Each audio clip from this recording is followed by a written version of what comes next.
පාර වෙලා මල් අඩුයි දැන්. වැස්සත් එක්ක හැලිලා. තව මං හිතන්නේ ටික කාලයයි මේ නෙළු තියෙන්නේ. තව ටික දවසකින් පාර වෙලා යයි ඔක්කොම. දැනටත් ටික ටික හැලීගෙන යනවා. ඉතින් ඉවර වෙන්න කලින් පුළුවන් නම් ඇවිල්ලා මේ නිවාඩු කාලේ බලන්න ඇවිල්ලා. ආයි ඔයාලට දකින්න හම්බෙන්නේ අවුරුදු 12කින්.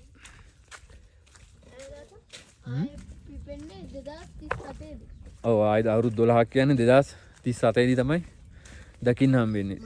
ඉතින් පුළුවන්කමක් තියෙනවා නම් මම හිතන්නේ වැඩි කල් යන්න කලින් මේ ටික ඉවර වෙනවා. දැන් පාර වේගන යන්නේ මේ. පාර වෙලා මල් අඩුයි දැන්. වැස්සත් එක්ක හැලිලා.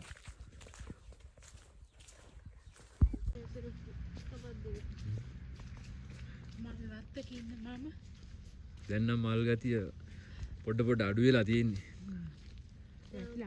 මල් වැටිලා කොහොම තියන්නේ එතකොට.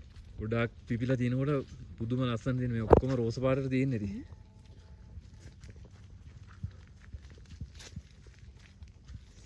අයිදාතේ මානේ පල්ලෙහාට මේ බෙල් වගේනේ.